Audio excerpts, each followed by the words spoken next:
कर्म विपाक आशयैः अपरामृष्टः पुरुष विशेषः ईश्वरः। ये है ईश्वर। इस पहचान से उसको पहचान लेना, इन लक्षणों से इस ईश्वर को समर्पण करना, दूसरे किसी को नहीं, तो तुम्हारी समाधि शीघ्र लगेगी। किसी और को कर दिया तो भटक जाओगे। मातृ समर्पण करना चाहिए, वो उसका अपना स्तर है, वो अलग लेवल है, उस उम्र में वो भी करना चाहिए। पितृ समर्पण भी करना चाहिए, गुरु समर्पण भी करना चाहिए, हर एक का अपना अपना लाभ। लेकिन अंतिम समर्पण ईश्वर का है, ईश्वर समर्पण करना चाहिए, उसके बिना फिर आगे गाड़ी नहीं चलेगी। तो ईश्वर समर्पण के लिए ईश्वर की पहचान बताई। सूत्र में पहला शब्द है क्लेश, दूसरा है कर्म, तीसरा है विपाक और चौथा आशय। इनके बाद पांचवा शब्द है अपरामृष्टः। परामृष्ट का अर्थ होता है संबद्ध। क्या अर्थ है? संबद्ध। और अ लगाने से अर्थ उलट जाएगा। अपरामृष्टः, असंबद्ध। इन चार चीजों से जो सर्वदा असंबद्ध है, इन चार चीजों से उसका संबंध कभी नहीं होता, ना कभी हुआ, ना आज है, ना होगा। तीनों कालों में कभी भी उसका इन चार चीजों से संबंध नहीं होता, उसका नाम ईश्वर है। उसको समर्पण करना और किसी को नहीं। तो ये चार शब्दों में पहला शब्द है क्लेश। योग दर्शन में क्लेश नाम से 5 बातें बताई हैं।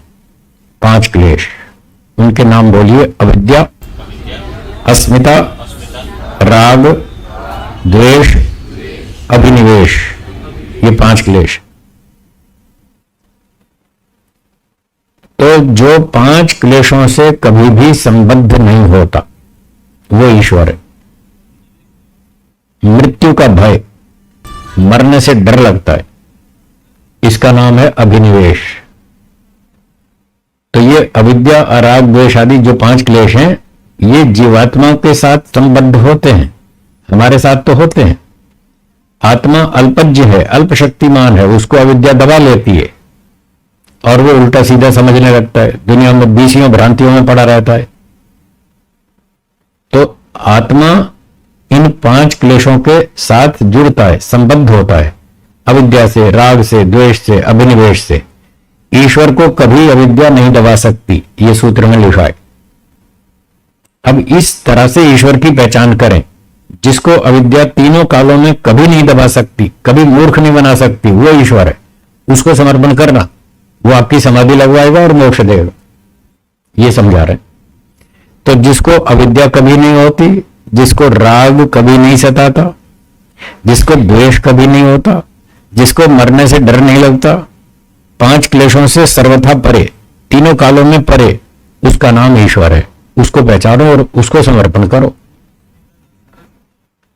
जब व्यक्ति मिठाई खाता है तो मिठाई कहां जाती है, आत्मा में या शरीर में? और वो मानता क्या है? मैं खा रहा हूं। इसका नाम अस्मिता है।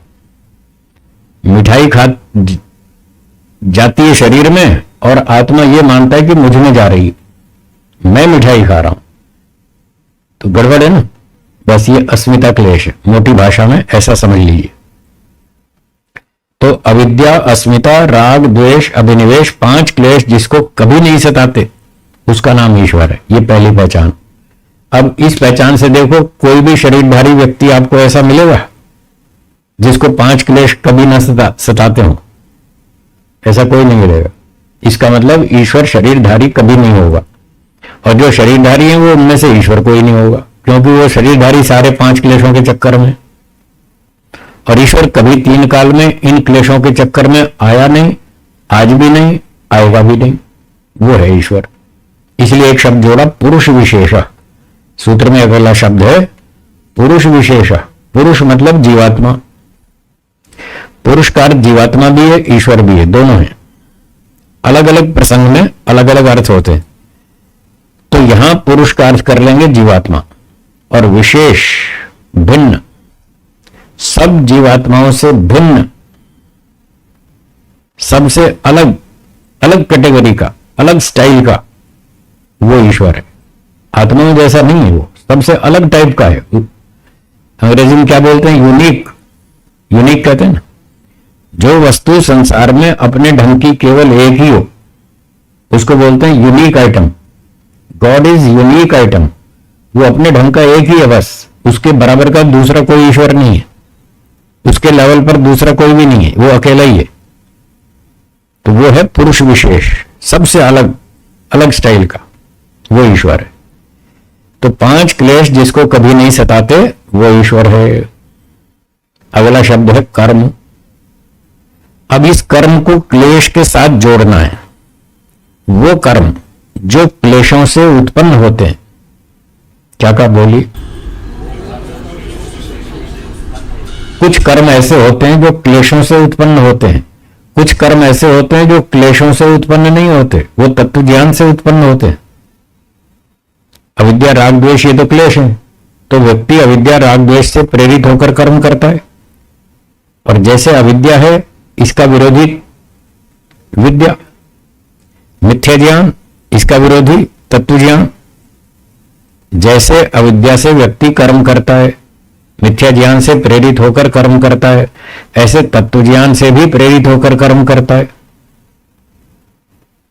तो मिथ्या ज्ञान, अविद्या आदि क्लेश जीवात्मा को चिपट जाते हैं और इससे वो उल्टे सीधे काम करता है, अच्छे बुरे सकाम कर्म करता है, सांसारिक सुख की प्राप्ति के उद्देश्य से कर्म करता है, इसको सकाम कर्म कहते हैं।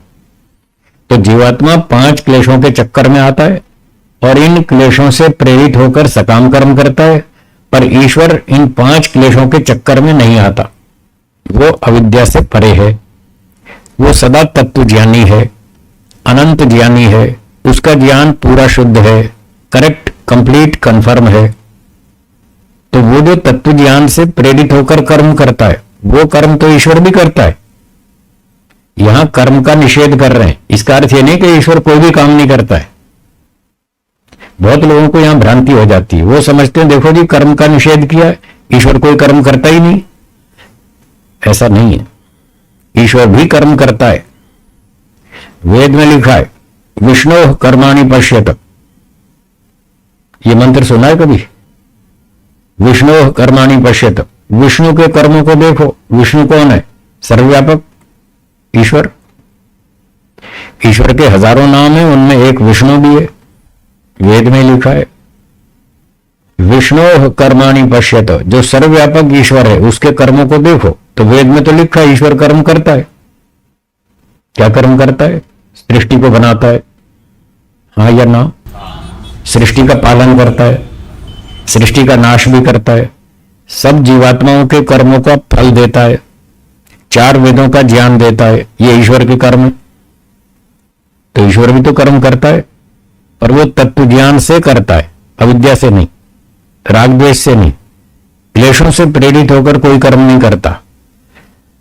वो तत्व ज्ञान पूर्वक कर्म करता है, शुद्ध कर्म करता है। जीवात्मा तो फल की इच्छा से कर्म करता है। वो जब भी कर्म करता है तो पहले सोचता है मुझे फल क्या मिलेगा, कुछ ना कुछ फल मिलना चाहिए, अगर फल नहीं मिलेगा तो मैं काम भी नहीं करूंगा।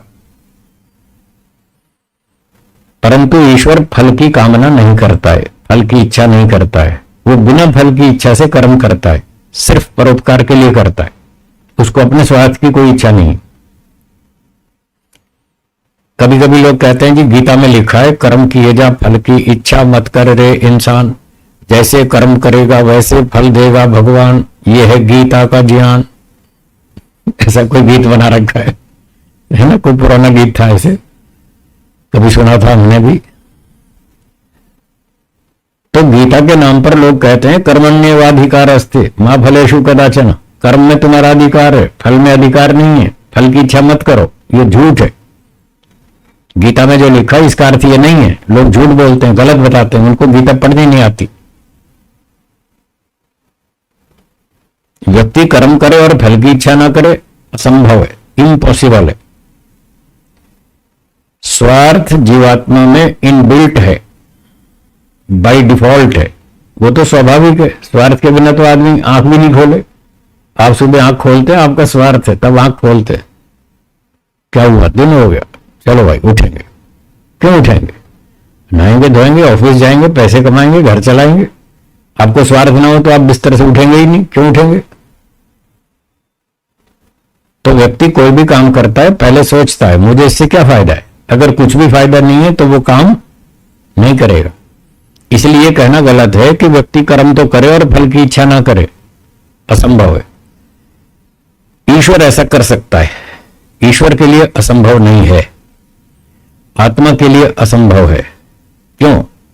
क्योंकि आत्मा में स्वभाव से कमियां हैं। बोलिए क्या कहा? है या नहीं?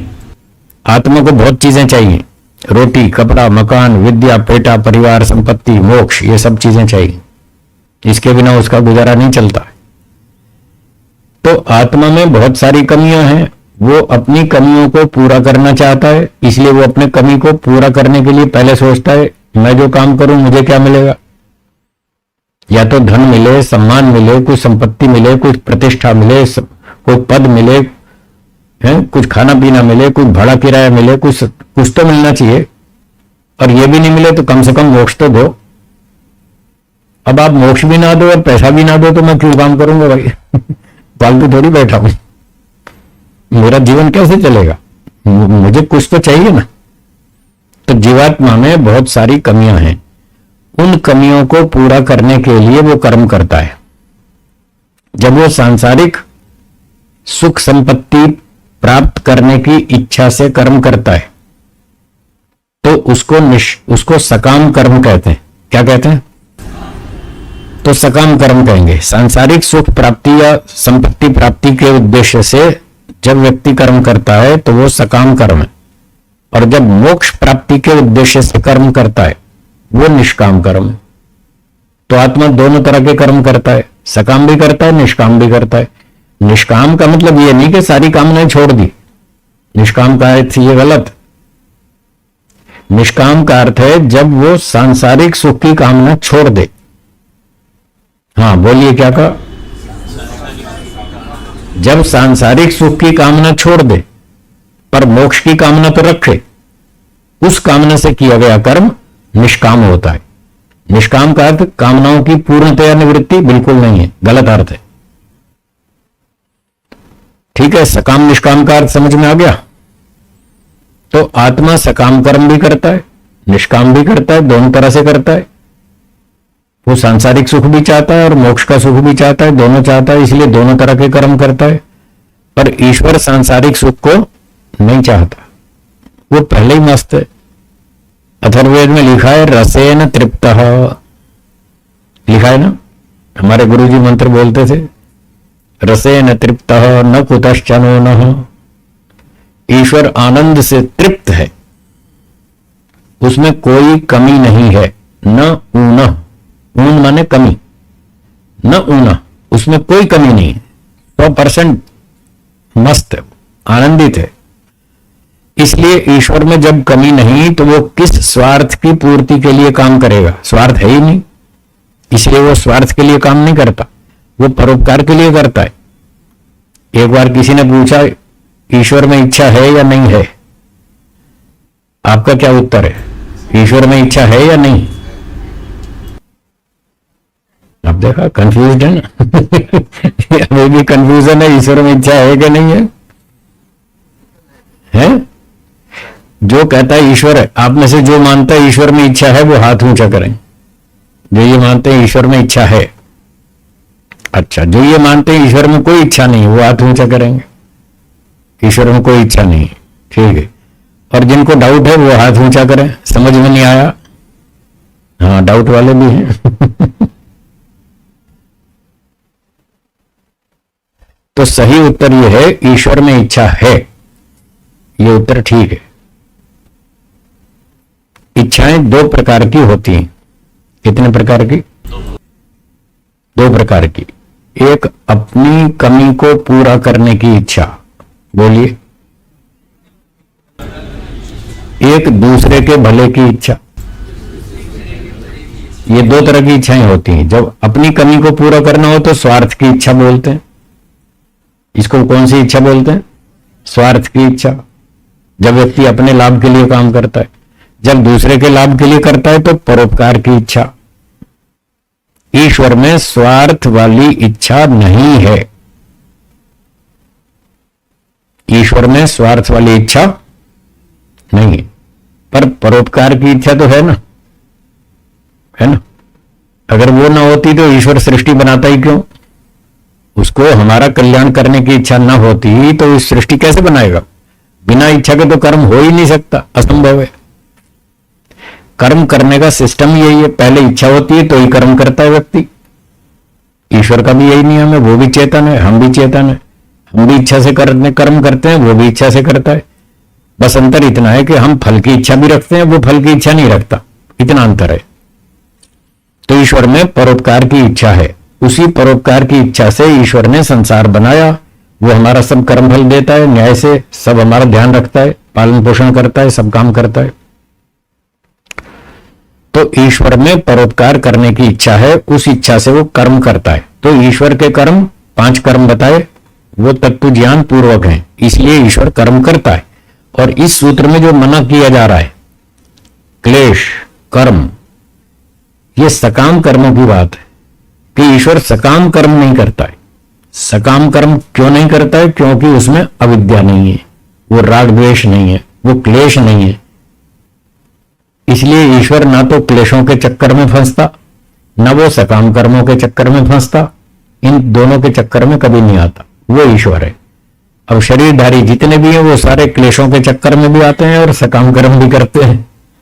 बाद में तत्वज्ञान हो जाता है, फिर सकाम कर्म छोड़ देते हैं, बाद में फिर निष्काम कर्म करते हैं, लेकिन कभी ना कभी तो करते हैं, कभी ना कभी तो क्लेशों के चक्कर में आते ही हैं। इसलिए किसी भी शरीरधारी को ईश्वर नहीं मानना, ये समझा रहे हैं महर्षि पतंजलि जी। ठीक है जी। तीसरा शब्द देखिए सूत्र में, क्लेश कर्म विपाक। विपाक का मतलब है कर्मों का फल। अब कर्मों का फल है जाति आयु भोग। जाति मनुष्य पशु पक्षी, ये जाति है। आयु 20 साल 30 साल 50 साल 80 साल 100 साल, जितना जीने का समय मिला उसको आयु कहते हैं। भोग का मतलब खाने पीने साधन, रोटी कपड़ा मकान मोटर गाड़ी बंगला, ये सब जितने जीने के साधन हैं इसका नाम है भोग। तो ये जाति आयु भोग ये क्या है? ये कर्मों का फल है। ईश्वर इन कर्मों का फल भी नहीं भोगता, जीवात्मा भोगता है। जीवात्मा 5 क्लेशों के साथ संबद्ध होता है, फिर उन क्लेशों से प्रेरित होकर सकाम कर्म करता है, फिर सकाम कर्मों का फल जाति आयु भोग ये भोगता है। और इस जाति आयु भोग से क्या मिलता है? सुख और दुख। अंतिम फल तो सुख और दुख।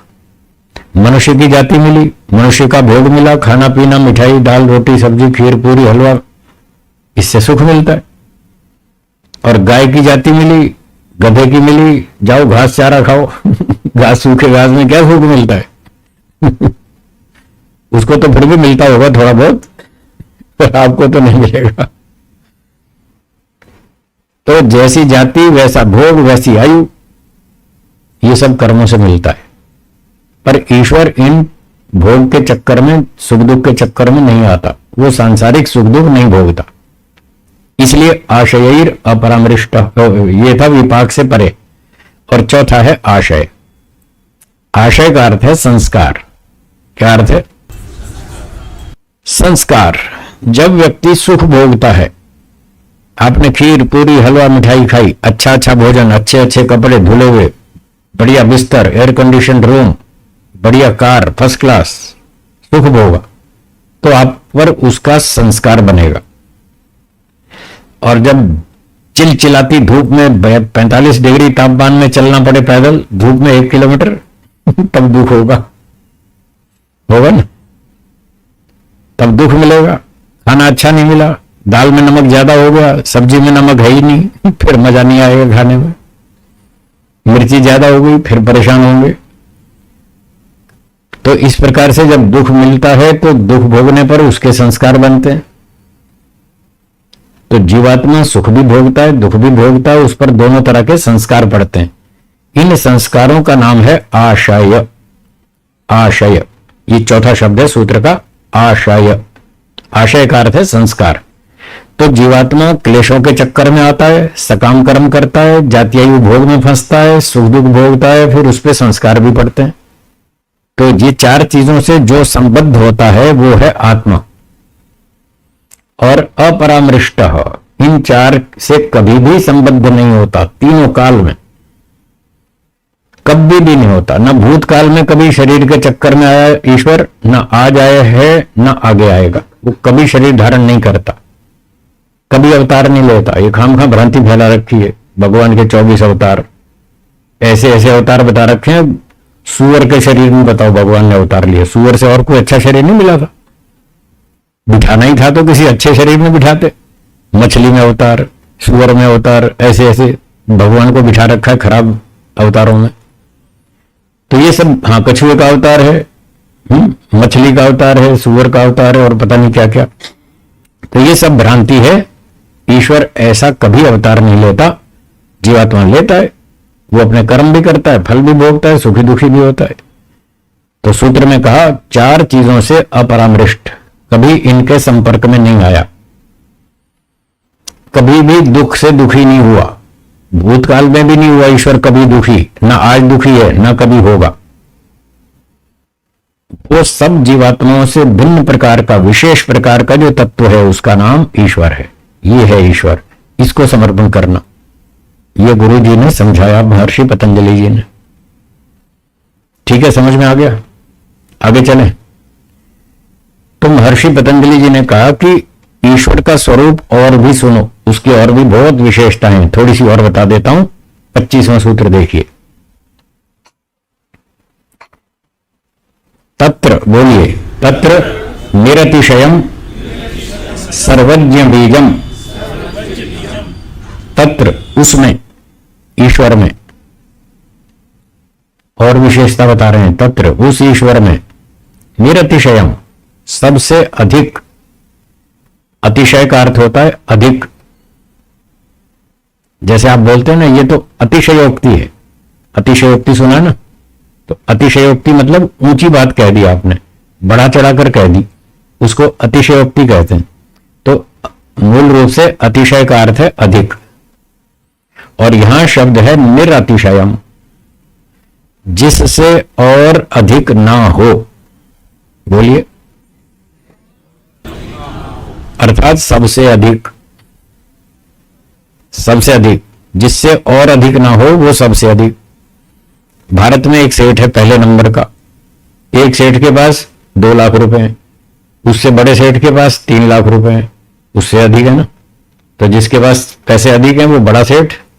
फिर किसी के पास 5 करोड़ है, किसी के पास 100 करोड़ है, किसी के पास 250 करोड़ है, तो बढ़ते जा रहे हैं पैसे। और जिसके पास सबसे अधिक पैसे होंगे उसको कहेंगे निरतिशयम। क्या कहेंगे? निरतिशयम। ये सबसे अधिक बड़ा सेठ है, इसके पास पैसे सबसे अधिक है। जैसे सबसे बड़ा सेठ होने का कारण है सबसे अधिक धन, ठीक है, धन के कारण ही तो सेठ बोलते हैं ना।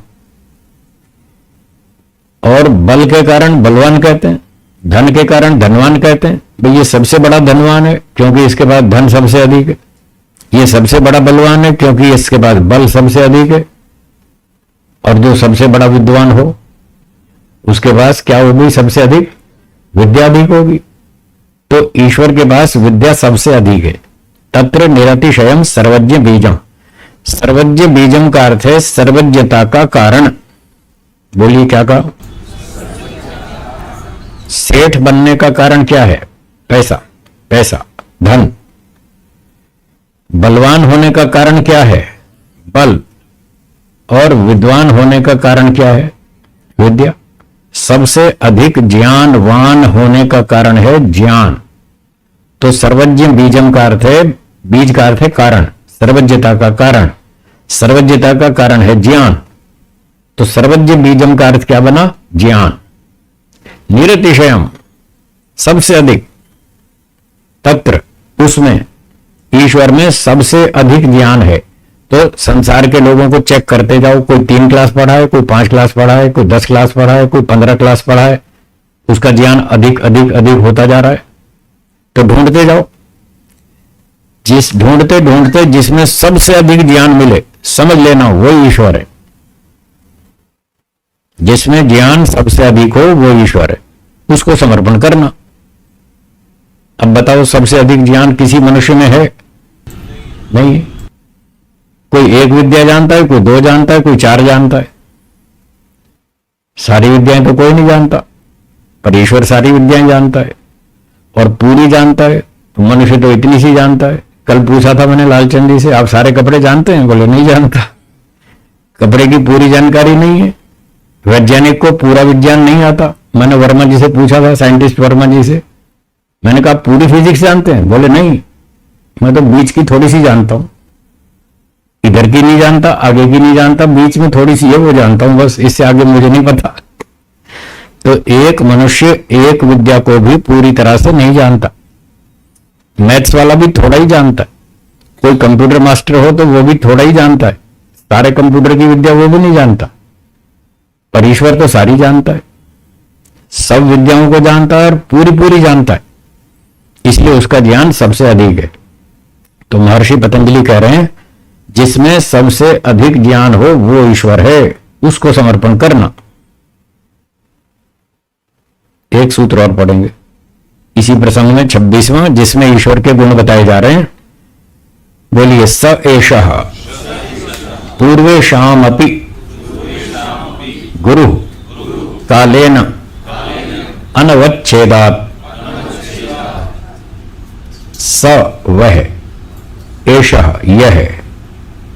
जिस ईश्वर की बात कर रहे हैं उस ईश्वर के बारे में और सुनिए। वह यह ईश्वर जिसकी हम बात कर रहे हैं, पूर्वेषामपि गुरु, सृष्टि के आरंभ से लेकर आज तक जितने भी गुरु हुए इस धरती पर, चाहे फिजिक्स वाले थे, केमिस्ट्री वाले थे, संगीत वाले थे, मैथ्स वाले थे, दर्शन के विद्वान थे, वेद के विद्वान थे, किसी भी फील्ड के कोई भी विद्वान हुए, जितने भी हुए आज तक गुरु हुए, ईश्वर उन सब का गुरु है। सब गुरुओं का गुरु है, सब विद्याओं में। हर विद्या में जो जो व्यक्ति विद्वान हुआ, गुरु बना शरीरधारी होकर, उस शरीरधारी गुरु का ईश्वर गुरु है। क्योंकि ईश्वर के 4 वेद दिए बिना कोई व्यक्ति विद्वान नहीं हो सकता। तो पहले सृष्टि के आरंभ में ईश्वर ने 4 वेदों का ज्ञान दिया, उसमें सारी विद्याएं दे दी, वो सबसे बड़ा गुरु हो गया। उन 4 ऋषियों का वो गुरु था। फिर 4 ऋषियों को बोला अब तुम आगे बढ़ाओ, उन्होंने फिर आगे पढ़ाना शुरू किया, वो गुरु बन गए। फिर जिनको पढ़ाया फिर उन्होंने और आगे पढ़ाया तो वो गुरु बन गए। तो इन सारे गुरुओं का ईश्वर गुरु है।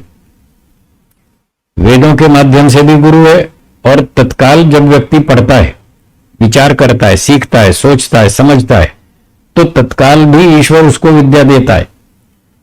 इसलिए सब गुरुओं का वर्तमान में भी वो तात्कालिक गुरु भी है। मनुष्य गुरु से तो सीखा, ईश्वर से भी सीखा। आपके अंदर भी बहुत सारी बातें उभरती रहती हैं, बहुत सारी ऊहा उभरती है, हाँ या ना, वो कहां से आती है? बहुत सारी ईश्वर से आती है। आपकी समस्याओं को ईश्वर बहुत सारा समाधान करता रहता है आपके अंदर, आपको अंदर अंदर बता देता है, बेटा ऐसा करो, ऐसा मत करो, ऐसा करोगे तो बच जाओगे, नहीं तो पिट जाओगे। ईश्वर हमको बहुत ज्ञान देता है, इसलिए वो हमारा सबका गुरु है। तो भूतकाल में जितने गुरु आज तक हुए उन सबका गुरु ईश्वर है। वर्तमान में लाखों टीचर हैं देश में और दुनिया में, ये जितने गुरु बने बैठे हैं आज, ईश्वर इन सब गुरुओं का गुरु है, इन सबको भी ज्ञान देता है। और भविष्य में जब तक दुनिया चलेगी तब तक जितने गुरु बनेंगे ईश्वर उन सब का भी गुरु होगा। तीनों कालों में जितने गुरु हुए ईश्वर उन सब का गुरु है। क्यों है? क्योंकि सूत्र में आगे लिखा है कालेन अनवच्छेदात्, क्योंकि काल से वो मरता नहीं है। अवच्छेद कहते हैं मृत्यु, मार डालना। अनवच्छेद मृत्यु नहीं होना, तो काल उसको मार नहीं सकता। शरीरधारी गुरुओं को तो काल मार देगा, ये तो समय आएगा 70-80 साल 100 साल के बाद मर जाएंगे। कोई 100 साल जी लेगा, कोई 200 साल भी, कोई 400 तक भी जी लेगा मनुष्य। वेद में अधिकतम आयु 400 वर्ष लिखी है, मनुष्य की अधिकतम आयु मैक्सिमम 400 साल तक जी सकता है। आजकल नहीं, पहले कभी जीते थे। 150-200 की तो आयु सुनते हैं द्रोणाचार्य की और भीष्म पितामह की। महाभारत के समय भी 150-200 साल की उम्र में भी वो युद्ध लड़ रहे थे। आज तो बिस्तर से भी नहीं उठ सकता आदमी 80 साल के बाद 75-90 के बाद उठना भी मुश्किल होता है, और वो तो युद्ध लड़ रहे थे। अर्जुन की उम्र बताते हैं 110 साल थी, और वो खतरनाक युद्ध लड़ रहा था 110 की उम्र में। श्री कृष्ण जी की उम्र उससे भी ज्यादा थी, वो भी भयंकर युद्ध लड़ते थे। तो खैर कोई जमाना था जब 200 साल 400 साल लोग जीते होंगे, अब तो वो नहीं रहा, कोई बात नहीं। फिर भी मनुष्य अधिकतम 400 वर्ष जी सकता है, और जब वो शरीर छूट जाएगा तब काल उसको मार देगा। फिर वो किसी का गुरु नहीं बन पाएगा जब शरीर छूट गया। तो जब तक शरीर जीवित है तब तक वो पढ़ा सकता है, गुरु बन सकता है, पर ईश्वर तो कभी मरता ही नहीं, उसको काल मार ही नहीं सकता, उसने कभी शरीर धारण किया ही नहीं। इसलिए सब गुरुओं का गुरु है।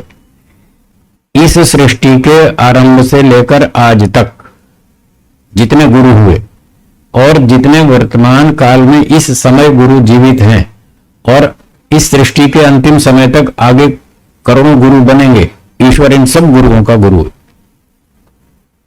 और पीछे जाइए, इससे पिछली सृष्टि में भी बहुत सारे गुरु थे, ईश्वर उनका भी गुरु था। पिछली सृष्टियों में जितने गुरु हुए उन सबका गुरु था। भविष्य में अनंत काल तक जितने गुरु बनेंगे उन सबका भी गुरु रहेगा। इसलिए ईश्वर सब गुरुओं का गुरु है, सबसे बड़ा गुरु है। ये खामखा मूर्ख लोग भ्रांति फैलाते रहते हैं, गुरु गोविंद खड़े, क्या बुद्धि खराब है इनकी। ईश्वर के सामने तो मच्छर भी नहीं है, जैसे पहाड़ के सामने मच्छर भी नहीं है, तो ईश्वर के सामने तो कुछ भी नहीं है गुरु। ईश्वर की कृपा से ही ये लोग गुरु बनते हैं, जो भी बनते हैं, जितने भी बनते हैं। तो जो सब गुरुओं का गुरु है वो ईश्वर है, उसको समर्पण करना। ये 3 सूत्र बताए महर्षि पतंजलि जी ने ईश्वर की पहचान के लिए। ठीक है जी।